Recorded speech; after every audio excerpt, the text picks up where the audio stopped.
Hi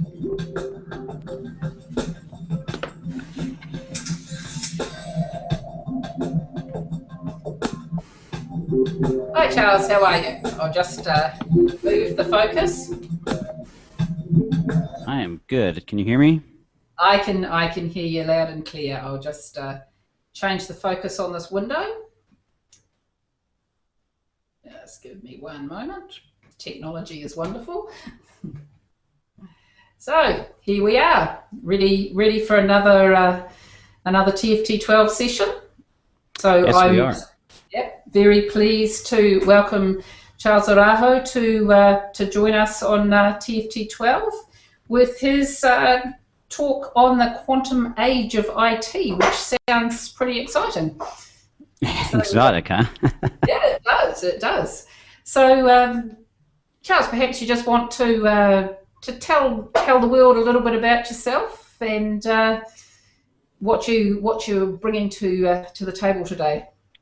Well, I'm talking today about a brand new book that just actually was released Thursday, actually, or Thursday here in the U.S. So it's called The Quantum Age of IT: Why Everything You Know About IT is About to Change. And I was listening to Karen's earlier, and it's kind of funny. It too started out as a bit of an accident, and I don't know that I'll have time to get into the whole story, but I didn't really intend to write a book, so it's been about a year and a half process.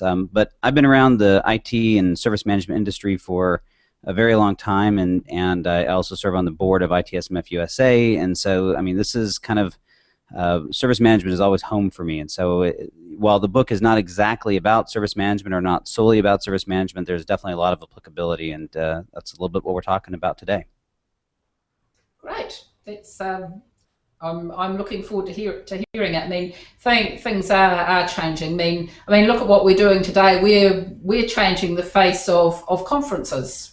So, I mean, we're certainly living in a world where change is happening so rapidly that sometimes you just have to stand back, take a breath, and say, "Wow, this is real. This is new," and we just have to go with it. So, I'm really looking forward to what you've got to tell us. So I'm going to hand over to you. I'll Okay. remind people that please tweet your questions using the #TFT12 tag, and I will pose those to Charles at the end of his session.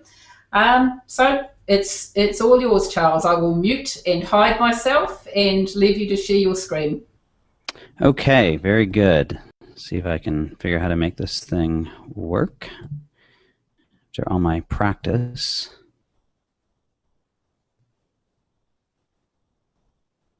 Hoping that's working.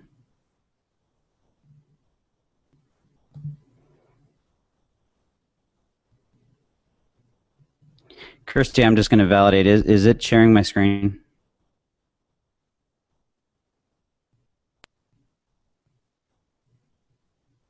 Okay, it looks like it is now.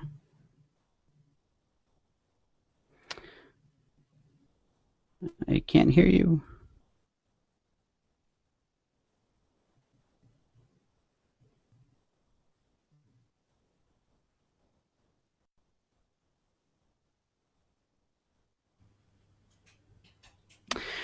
I can't hear anything you're saying, so I'm assuming this is working now, so I'm going to get up and go, and hopefully if it's not, send me something. All right. All right, well, first of all, as I mentioned, I am thoroughly excited to be a part of this. I think it is a groundbreaking event, and I'm just excited to be a part of it. And what I'm talking about today is not exactly about service management. It's really about the future of IT. And I'm going to do kind of what I call an audible a little bit here. In American football, an audible is when a football player or the quarterback actually decides to change the play right before it's called. And I've kind of been going back and forth in my head as this was coming up because something occurred to me, and that is that to some degree, the folks that are participating in this conference today aren't really the people that need to hear this, at least not entirely, but part of it I think you do. And so I want you to just kind of go with me on this a little bit and make sure that you don't shut it down, because some of this stuff is going to sound obvious, but it's really not. So despite the fact that I'm really excited about being here, I need to start with what might be considered by some as bad news. And that is that IT is dead, at least as we know it to be. Now, that can sound like a pretty strong statement, and I want to preface this by saying at the end of the story there is a silver lining. There is good news in this. In fact, I think we're living in an amazingly exciting time, but that doesn't change the fact that IT as we know it is dead. So the question I have is, if this is the case, and maybe I'm wrong, but if this is the case, why is it that most of us just don't know it? And the reason, and this is kind of the part that I was cautioning you about, the reason is something called the curse of knowledge. It was actually something that was illustrated in the late 80s by a Stanford researcher. But it basically is this very simple idea that says that once you know something, it is almost impossible to unknow it. It's almost impossible to imagine somebody else not knowing it. And so it flavors everything that we do, everything that we think about. It changes how we teach. It changes how we express creativity because we limit it, right? And so I think the issue is that sometimes we just don't know that we're in trouble. I'm not sure if you can see this picture, but this guy driving it, he thinks he's having a great time, and he has no idea that everything is about to crash and burn around him. So I think that a lot of us, even those of us that are in this space and we live and breathe and we think we're progressive, we may not fully grasp exactly how momentous of a time we are in right now. And the question is, well, then what do we do about that, and how did we get here? And I'm actually going to skip this just because I don't think it's going to play well. But you're not alone. So it's going to play a little bit. I don't know that you'll be able to hear it. But this is a clip from the Today Show in 1994. And they are basically talking about the internet. And they're trying to figure out even how to pronounce the @ sign, right? And they're totally confused. They cannot wrap their head around it. And the reality is that a lot of us miss this. That when the internet first came out, it blew most of us right by. I actually was first introduced to the internet in the concept of the internet in the late 80s. I had a friend of mine, a client that was working in aerospace, and so had very early access to all of this. And we chatted about it. And I had glimpsed this future, and then it just escaped me, blew right by me. And so the problem with that is that it limits our ability to see what is happening right in front of us. So I'm going to stop this video here now. But when we can't grasp it, we don't know where to go. And so what I'm about to go through is that over the course of the last 10 years, there have been 3 market forces that have fundamentally changed the world of IT. And I don't mean like just changed how we work. I mean changed everything, changed the fundamental underpinnings of how the IT organization of the future is going to look, think, operate, and behave. And if we don't understand what those are, then we can't possibly react to them. And this is where I'm going to take a quick segue here, because what I'm about to say, you guys, almost all of you are going to say, oh yeah, of course. And that is the truth. These have been happening for the last 10 years. Nothing here is new, but when you put them together, they represent a perfect storm that changes everything. And if we think about that, then we understand what we're really up against. So the first thing that really happened, and this, I think, in my opinion, it happened with the advent of Google, but what we now talk about as the consumerization of IT really started with Google entering the scene, and really, I guess, the entire .com craze and all of that. But Google kind of changed the paradigm, because suddenly we became very accustomed to being able to search for anything. It became almost a human right that we should be able to have access to any piece of information that we wanted on a moment's notice. And so it started changing things. Our customers, well, they had access to the same Google, and they were seeing the same things. They were getting access to the same kind of information at their fingertips. And as this continued to evolve and mobile devices came literally at their fingertips, and they started wondering why it was so hard to get information within their own organization. And then along came Facebook.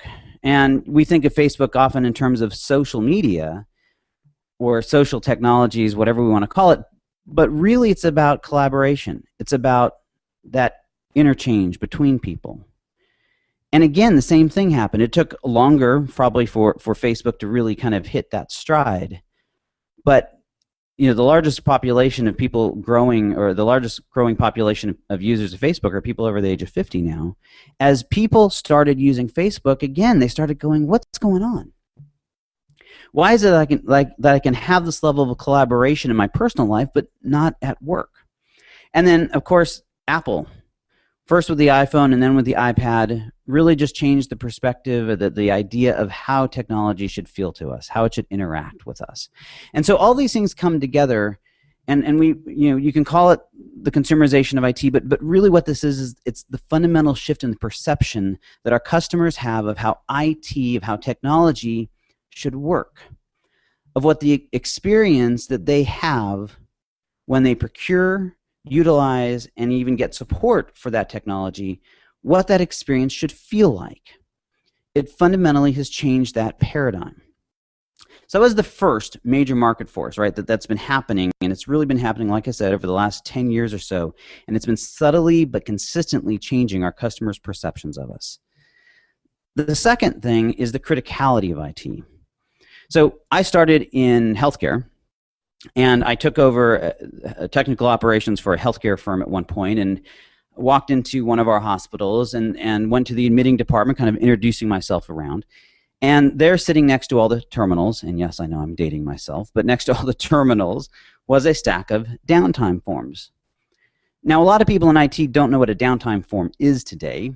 Healthcare actually still uses them, but these were the forms that when the systems were unavailable, you used to handwrite patient information so that you could still admit them into the hospital. Now, I asked her, I said, why do you have these out? And her answer was simple. Well, our systems fail 4 to 5 times a day. There seems no point to put them away.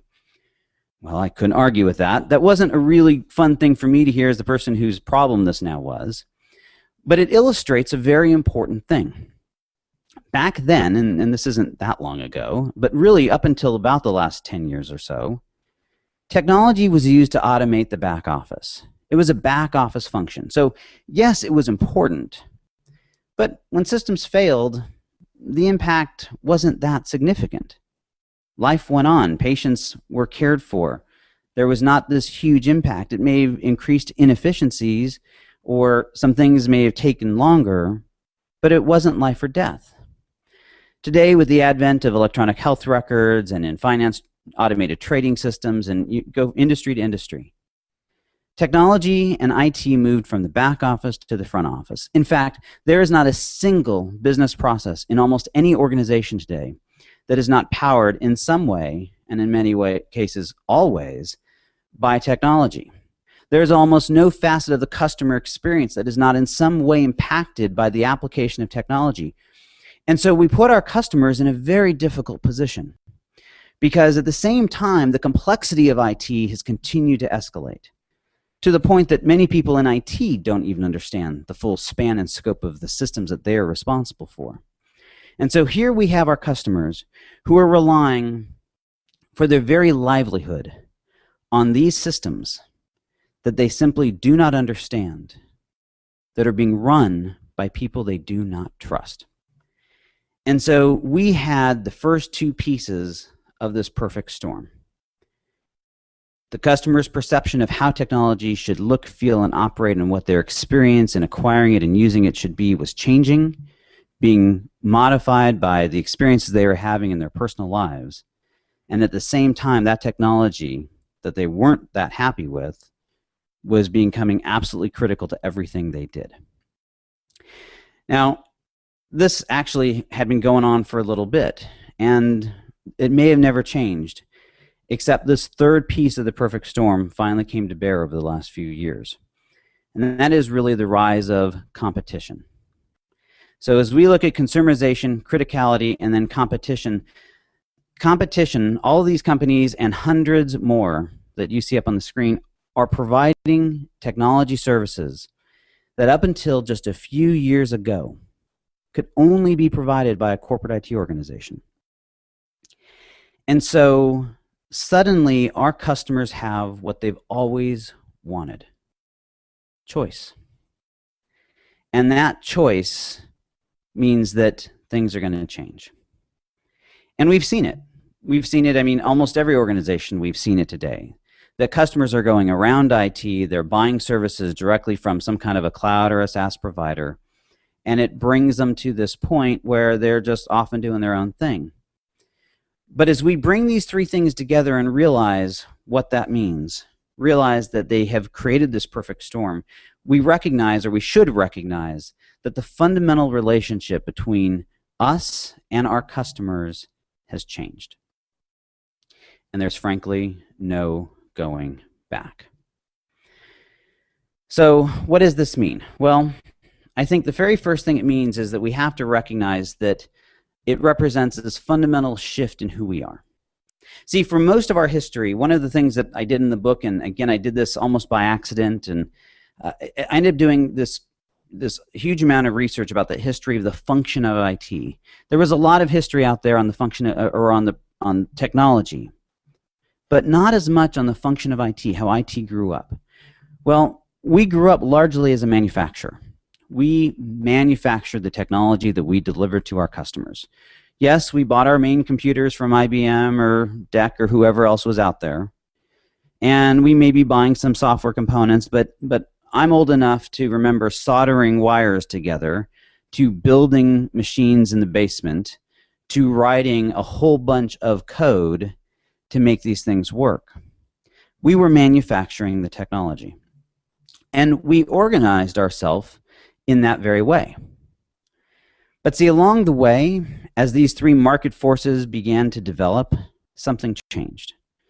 That perception that we are talking about from the consumerization of IT, that led to this subtle little shift in how our customers see us. Because they don't see us as a manufacturer. They see us as a retailer. They see us as someone who should be providing them a customer experience. In fact, they've become used to a certain type of experience. See, they come to us looking for an Apple store because that's what they've grown accustomed to. And we give them a manufacturing plant. And if you imagine walking into any retailer, and if they were operated like a manufacturing plant, what kind of customer experience do you think you would get? And that's what most IT organizations deliver to their customers day in and day out. And that is what leads us to this point that we've got to change. We have to recognize that whether we like it or not, whether we agree with it or not, this is who we now are. We are no longer manufacturers of technology. And in fact, the vast majority of IT organizations are producing almost no technology whatsoever in its raw form. We are buying everything. We are buying commercial off-the-shelf software. We may be doing some customization. We are certainly doing some configuration to it. But we are fundamentally packagers of a customer experience, packagers of technology to deliver value to our customers. That's the business we are in now. And we need to start acting like it. Now think about this. So that sounds great in concept, but I really want you to understand, well, maybe that sounds great in concept. I really want you to understand what that means. Think about your average retailer and think about some of the disciplines and the domain expertise that a retailer has that we in an IT organization do not. Things like supply chain management, merchandising management, customer experience management. Completely changing our view of how we interact with our customer. That's what it means to be a retailer. And I'm not going to spend too much time on this part of it, but it also means one other thing. There's not a single retailer in the world, even Walmart, although they're getting close, there's not a single retailer in the world that will provide for you everything that you need on a retail basis. There is not a single store that you could go to that you could literally buy every single retail good that you will ever purchase. It just doesn't exist. And there's a very important reason for that. That we are in a retail business, that we are fundamentally, we have a customer segment that we are delivering a value proposition to. And we, in a retail business, then focus our energy about ensuring that we deliver that value to those customers. And so what this really means, here's the big takeaway of this transition as we go from being a manufacturer of technology to a retailer of technology, as we look at ourselves through this retail paradigm. It means that we have to give up the ghost. We will never again be the sole source provider of technology to the enterprise. It's just not where we need to be. And so as we go down that road, then it starts opening up this whole new paradigm, right? So in the book, I talk about this idea of choosing between being what I call a strategic sourcer or a strategic innovator. Or from, and I'm not sure if this makes sense outside of the US, but being Walmart or Nordstrom's. Walmart, of course, is this low-cost provider. It's all about supply chain and cost efficiency, and that's what some organizations value from their IT investment. And Nordstrom is a very high-end retailer that prides themselves on customer service and the customer experience and these extremely lax return policies, and it's all about making sure that you have the best experience possible when you shop there. It's this high-touch kind of feel, and I translate that from an IT perspective to say that there are organizations that what they value from their IT investment is this high level of innovation, this high level where they're creating extreme strategic value for their customers, meaning the actual customers of the organization, through their IT investments. And if we think about those two paradigms, they represent things very differently. Do you think Nordstrom's and Walmart hire the same kind of people? Do you think they train them the same way? Do you think they have the same policies and processes? Yes, they have some core, right? They both have supply chain management, they both have return policies, but they're not the same processes, they're not the same policies. Because everything they do is centered around the value that they are delivering to their customers, the promise that they have made to their customer, and how they need to organize themselves to deliver that value. We tend to think of IT as this monolithic organization that we all look the same. But those of us that have been in IT organizations in different industries, in different types of companies, with different cultures, with different leadership, we understand that it's not the same. And so we need to start acting that way. We need to start stratifying ourselves and just completely honing in on the value that we deliver to our customers and organize our entire organization around that. So what does that mean? Well, as we complete this transition, as we go from manufacturing to this retail paradigm, as we start identifying that we are no longer the sole source provider, and as we start developing those skill sets and deciding where our value is and how we deliver value to our customers, then we become what I'm calling a quantum IT organization. And quantum basically represents two things. Quantum is generally used to mean this idea of explosive, and I think that's one use. But from physics, quantum actually is, and don't beat me up on this if I don't have this quite right, but it basically is the smallest form of something that can maintain its characteristics. And so I'm going to probably butcher the translation here, but I translate this to optimal, the most optimum form of something. And that's what I believe a quantum IT organization is. It's not one that's trying to be everything to all people. It's not trying to do it all. It understands acutely how the organization values its technology investments and where that value is derived, and then organizes itself to deliver it in a way that creates the explosive application of technology to drive strategic and competitive value for the organization. That's what I believe the future IT organization looks like. So how do we get there? What does that mean? Well, in addition to kind of these structural things, and it is really a mindset, I believe there are 5 organizational traits that every IT organization is going to have to learn and adopt and grow to be this kind of quantum IT organization, to be relevant in this new era of IT. And then there's 5 professional skills that every IT professional has to learn. I didn't say it at the beginning, but in my day job or my day-to-day is I am the founder and CEO of an organization called the IT Transformation Institute. And so a lot of the stuff that Karen was talking about is very near and dear to my heart. We spend the vast majority of our time and energy, or maybe not the vast, but a large chunk of it talking about organizational change and transformation. And what does that mean? Well, one of the things that my dirty little secret is that while we spend a ton of time and energy talking about organizational transformation, the dirty little secret is that it's a myth. There's no such thing as organizational transformation. There is only personal transformation multiplied across an enterprise or across an organization. And so when we get to that part in a minute, we got to understand that none of this happens unless we as individuals change. So kind of keep that in mind, that when we talk about these organizational traits here, this is something that we all need to be very acutely aware of.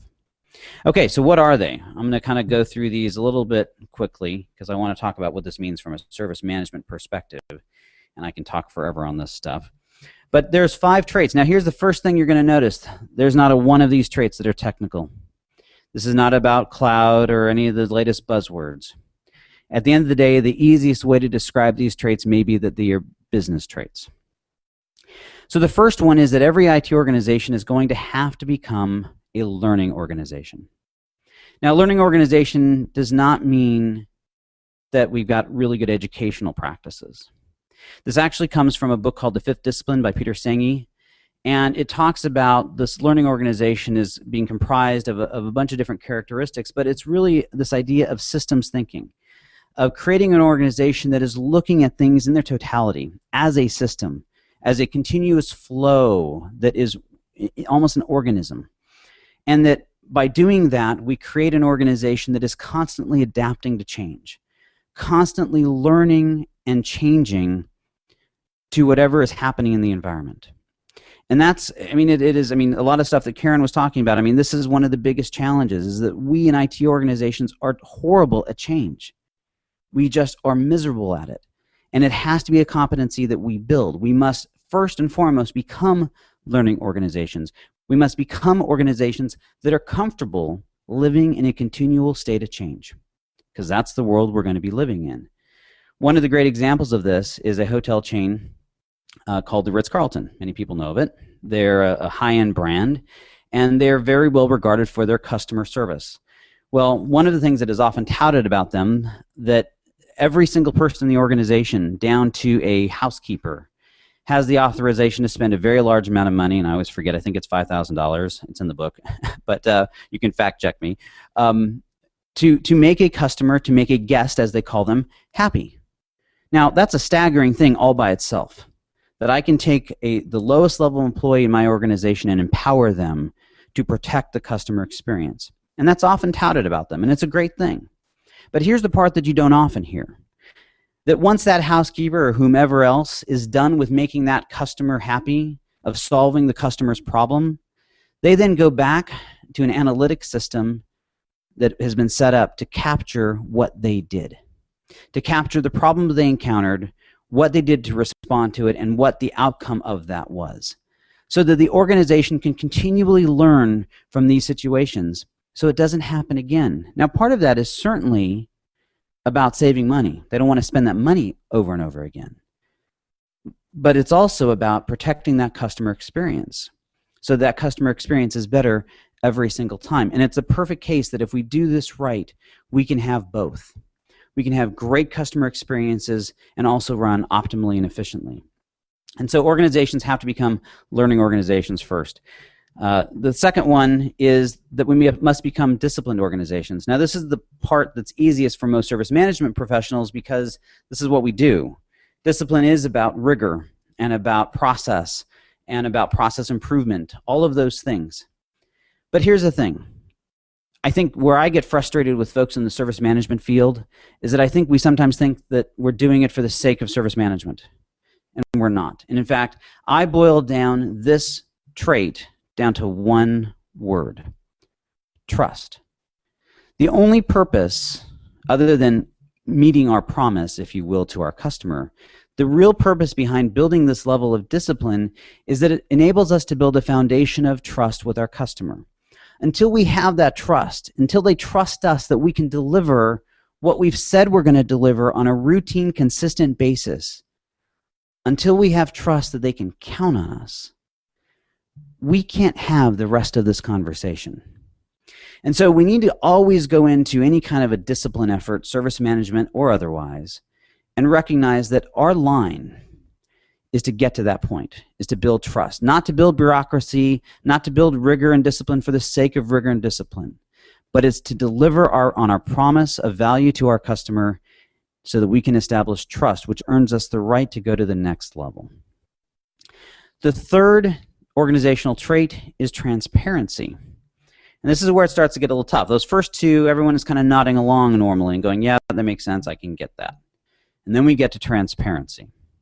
And transparency typically takes a couple of forms. The first is this idea that we're going to tell the customer as little as possible because they're just not going to understand it. Or the second one is that we throw up all over them.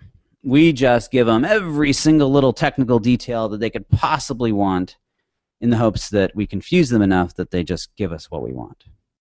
Now, I don't mean to make this sound like IT people are devious and are just trying to pull the wool over our customers. Well, I'm sure that's the case sometimes. I, generally speaking, believe that IT people are good and are doing the right things for the right reasons. But what we have to recognize is that when we are not transparent with our customers, they don't react well to that because they don't understand, right? Going back to that criticality thing, they can't understand what's happening. They feel completely out of control. When I moved to Corona del Mar, California, where I live, the first thing in California, we live by our cars. The first thing I did is find a good mechanic. And his name is Marcus, and I told him I'd put him in the book, and he got a big kick out of it. But I love Marcus because I know three things are going to happen every time I bring in my car. The first thing is he's going to simply give me an objective assessment of the situation, what he found. I've got this leaking, or this thing's worn out, or whatever it is. And then I'm going to get options. He's going to tell me what my options are. It may be only two options, do something, do nothing, or it may be a whole different set of options. But with each option, I'm going to get the pros and the cons, the risks and the benefits. And then he's going to wait for me to make a decision. And a lot of times I will say, Marcus, I don't know, just what do you recommend? And he tells me, and I do it most of the time. But the point that that conversation exists, the fact that I don't get this, oh, well, you must do this and it's going to cost you X thousands of dollars, it engenders so much trust and faith in him that I never take my car anywhere else. And does that mean because he's bringing those choices to me and giving me those options that I think he's incompetent or that I don't trust him? No. In fact, it means just the opposite. It means he has enough faith and trust in himself and that he's going to give me all viable options and simply let me make the right decision for me, that relationship works. So when we talk about transparency, we need to get there. We need to become unabashedly afraid to share both financial and operational options with our customer, because that's going to get us to the fourth trait. And the fourth trait is where it gets real dicey, folks. And that is that we need to become intimate with our customers. Now, don't take this the wrong way and go all crazy on me, but we need to build this idea of customer intimacy. Now, customer intimacy is actually an area of legitimate research in the marketing field that's been around for about 8 to 10 years, I guess, maybe a little bit longer. And there's been a lot of research around this, but here's what it means. I mean, without getting too fancy about it, it's very simple. It means living your life on the customer side of the line. Bill Ray, who is the CIO of Blue Cross Blue Shield of Rhode Island, and he's now the COO, he got promoted. When I interviewed him for the book, he actually gave me this line. He said that I tell my folks that they cannot go expect to meet the customer halfway. They must be willing to go 80% of the way towards the customer and allow the customer to come that last 20% of the way to them. And he called that the intimacy line. He said that you've got to get out there and live where your customers live. You need to speak their language. You need to talk their talk. You need to live their life with them. And the reason for this is it's the only way we can give the customer what they really, really want. And that is an advocate that understands who they are and what they're trying to achieve and how to leverage technology to get it. When Steve Jobs was interviewed about the iPad had come out, it was clear it was going to be this runaway success. An analyst asked him, said, so how much market research did you do before you developed the iPad? And his answer was, in my opinion, very profound. He said, none. It's not the customer's job to know what they want. And so I think we have to really think about this, because in my opinion, one of the death nails for IT is that if we continue to attempt to manage our relationship with our customers based on SLAs and requirements. Because SLAs and requirements shifts the onus to the customer for the customer to know what they want. And the reality of it is that they don't most of the time. And so the minute we allow the relationship to devolve into a conversation about SLAs or requirements, then we've devolved the conversation to a tactical one, and we're never going to exceed the customer's expectations, because the customer's expectations are exceeded by their imagination. We have to be able to expand beyond that. We need to be able to see how they can apply technology to solve their business problems in a way that they cannot put in requirements. We can only do that by crossing that line, creating that sense of customer intimacy, and living our lives within theirs. And that brings us to the fifth trait, which is really a super trait. And this idea of being a dynamic organization means that we can create a sum that is greater than the sum of the parts.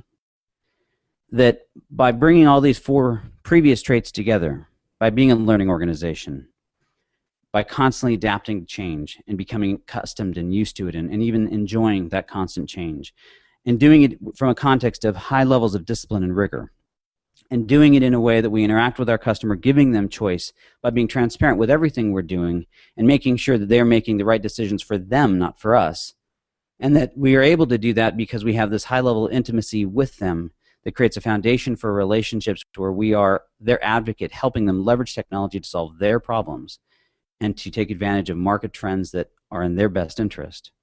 That we become this highly dynamic organization, this one that is able to constantly adapt to changes in the market even before our customers understand how that might best be leveraged. That's the type of organization, and by the way, they are out there. I had the opportunity to interview several CIOs that are certainly doing pieces of this, and it is phenomenal the results that those organizations are getting by doing it. So I think that's really where this part starts, that these are the organizational traits. But as I said, here's the issue. Those organizational traits are only going to come about when we as IT professionals make them happen. This is certainly to some degree a top-down thing in that there's a strategic element to this, but it's also very much a bottom-up thing. And by the way, this is going to be part of the opportunity for service management professionals.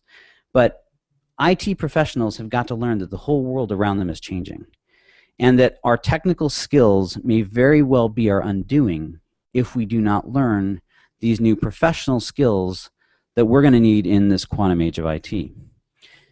And much like the organizational traits, the 5 professional skills of the quantum age are not technical skills.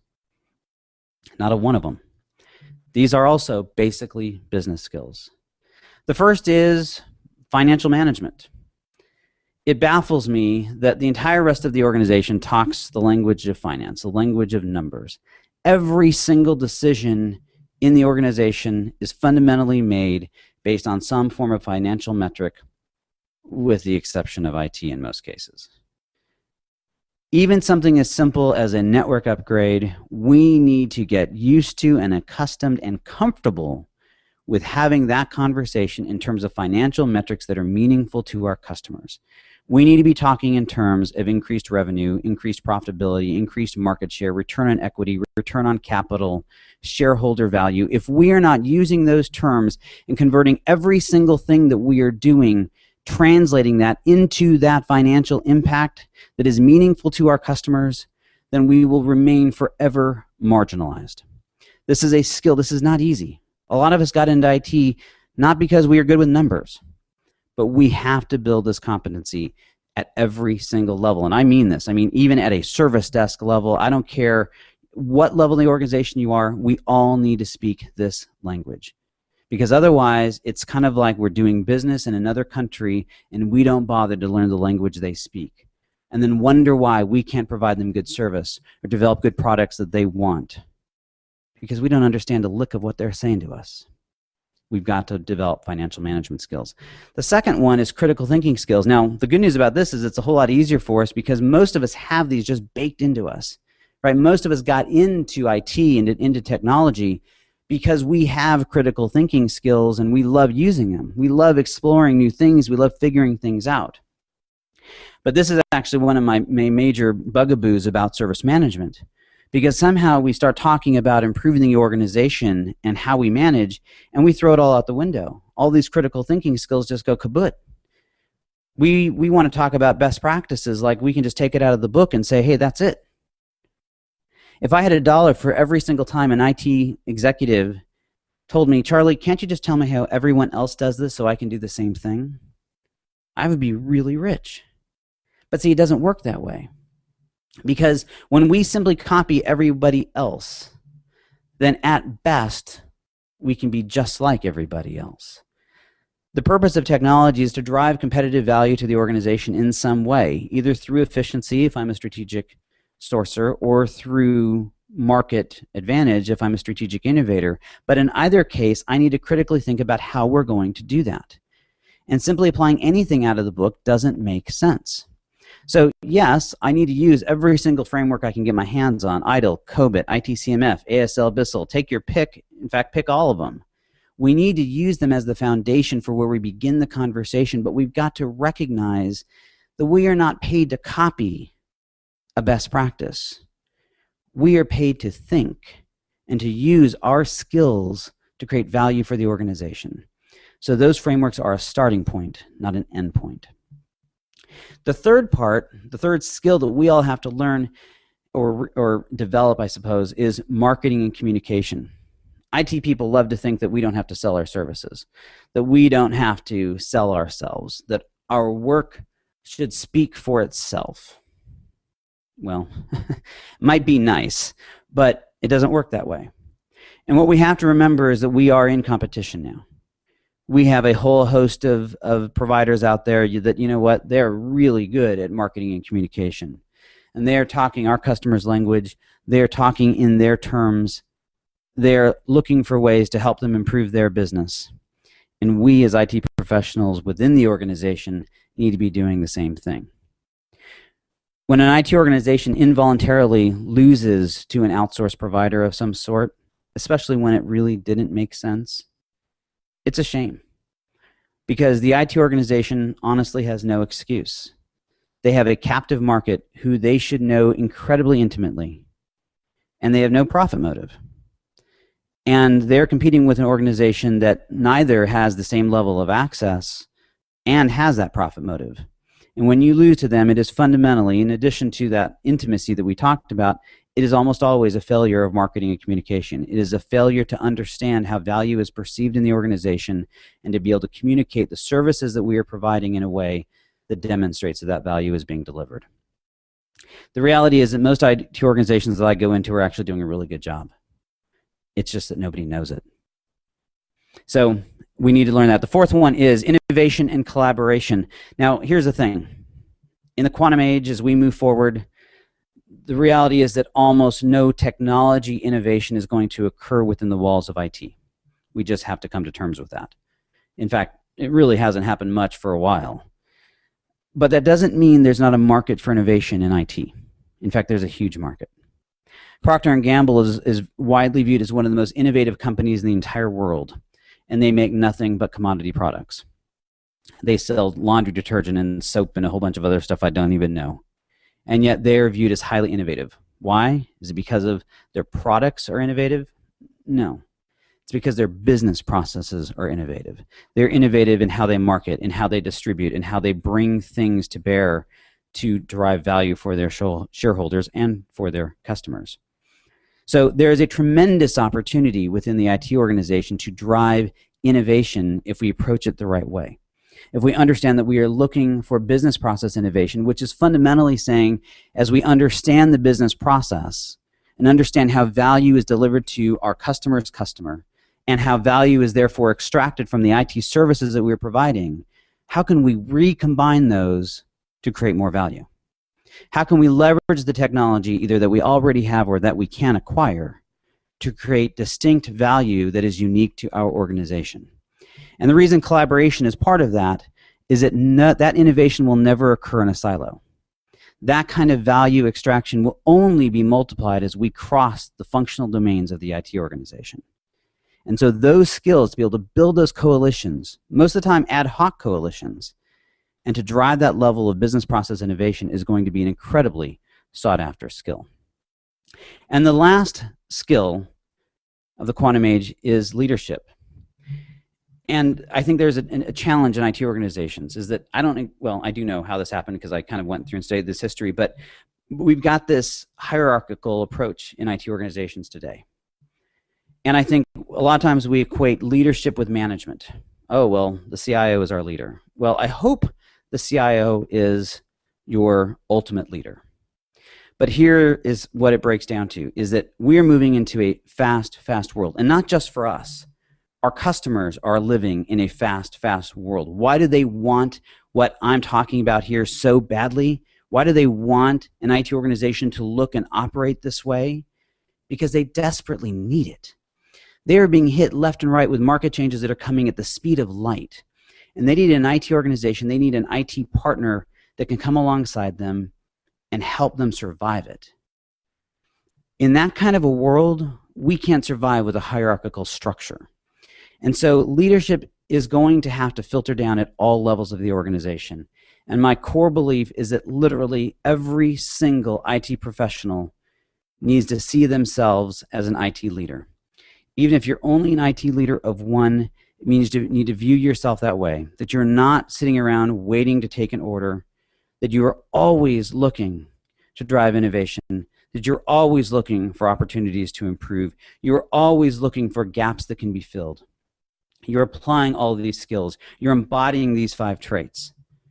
And you're building teams without waiting for someone to tell you that you can or that you have to. That when you see a gap that has to be filled, that you go find the people that can help you fill it. And you go take the initiative and make a change that improves the life of your customer in some way. That's what we're talking about, and that's what it means. Okay, I'm starting to run a little long, so I'll move along. But here's what I think this means for service management professionals. There's no real easy way to say this. If you're a dyed-in-the-wool technical person, the road ahead is tough. A lot of our technical functions are going to move out. I don't believe that save the maybe largest 50 or 100 companies in the world, that any IT organization is really going to own their own infrastructure in the next 10 years. And so if you're a hardcore technical person, you really need to be looking at, am I going to work in the technology industry, not IT, meaning for Microsoft, for Google, for one of these guys, because they're the ones, or one of infrastructure outsource providers, because they're the ones that are going to be running a lot of the technical infrastructure out there. And so this whole position of how we see our role is going to change. But for service management professionals, I think it's the exact opposite future. I think it is incredibly bright. Because if you think about those skills, and what I hope you saw in them is that they are exactly what service management was created to be and to do. And so the very skills that you've been learning for these years about what service means, and a process orientation, a service orientation, and how to deliver service, and all of those things fit into all of this. And so there's a tremendous opportunity in all this turmoil that your IT organizations need you.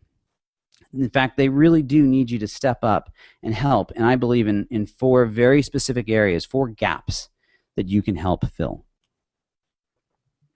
The first gap is supply chain management, or even just the idea of understanding supply chain. So those of you that have been working in the space of service portfolio, service catalog, that kind of area, this is kind of the next step there. Right, and I shouldn't even say it's the next step. It's really what it is, but we don't always approach it the right way from a service management perspective.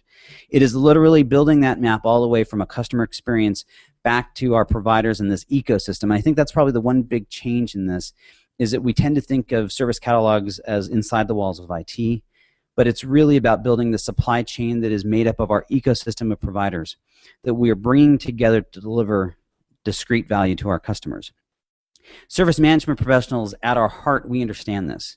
We understand the constructs of service portfolio, service level management, service catalog, all those process domains. We just have to tweak how we apply them a little bit, broaden our horizon. But as you do that, you can help the organization map this, because it's going to be a huge area that they need help in. Secondarily, I think it's this idea of value creation. One of my pet peeves is with vendor management offices, because we tend to manage our partners, again, this ecosystem that we're talking about, with this hands-off kind of approach. Well, when I talk about intimacy, intimacy actually has to extend to our partners, because once they're part of that ecosystem, once they're part of that supply chain, once they're part of the value network, then guess what? We're in bed with them. We've got to make sure that we are capturing value and protecting it as it moves through the supply chain. And one of the big gaps in IT organizations is that a lot of folks can't see where value is created through that network. They can't see the discrete points because value is not created equally. If I look across a service makeup, value is not generated, again, I'm talking about for the customer, it's not generated in equal measures. So we have to be able to break down how value is created and be able to identify those points and protect them. And then that means the discernment of saying, well, those areas that are producing less value, then we don't worry about as much. And service management professionals are going to be in a great position because of the basic understanding and the natural orientation to fill this gap. The third one is the customer experience, because the reality is that most IT organizations don't even think about a customer experience today.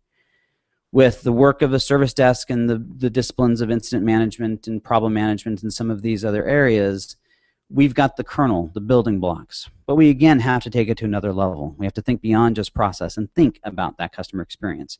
This does go back to the value equation. What kind of customer experience are you trying to create in the first place? But I think service management professionals are in a great position to help IT organizations make this transition, to start recognizing how that there is a customer experience they need to be worried about, how to quantify it, how to deliver it, and then how to protect it. Again, I think it's a natural fit. And then the last one is just, it is just this idea of raw leadership. I think there's a huge leadership gap in most IT organizations. And while I do believe that every IT professional must see themselves as an IT leader, I also know that the reality is that that's going to take a long time. We've spent 45 years in this industry training our IT professionals the exact opposite thing. We trained them to put their head down, to do their technical work, and to follow orders. And so it's going to take time to change this approach, to change this mental model of how we're supposed to work. Service management professionals are probably the only type of IT professional that inherently gets this. And so we need to lead this charge. We need to lead our organization forward into this, and to really carry the organizations forward as they kind of go through this pain that is going to be part of this transition. So what I hope you've seen through this is that while IT as we know it is dead, and I believe that it is an honest fact, I think it's already happened, and that for some that's a very painful process that we are going through and will continue to go through, it is also a time of great hope and excitement. I genuinely believe that we are living in one of the most exciting times that we've ever seen in our industry. And I think for those who understand what is happening, who sees it, and do something about it, it's going to be just a fabulous ride. So I hope you take a look. There's some information on websites. The Quantum Age of IT has more information about .com has more information about the book, etc. And would love to answer any questions that you might have.